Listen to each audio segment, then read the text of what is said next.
Ang mabuting balita ng Panginoon, ayon sa aklat ni Isaias,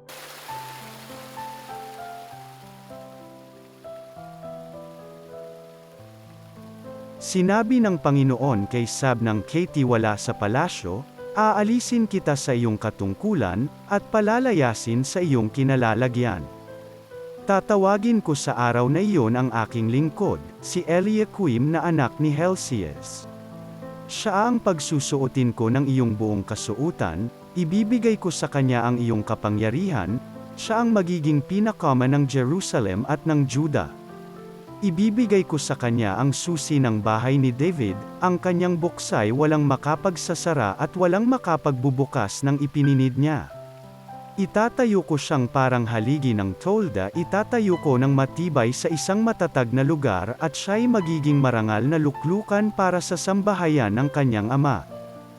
Ang mabuting balita ng Panginoon.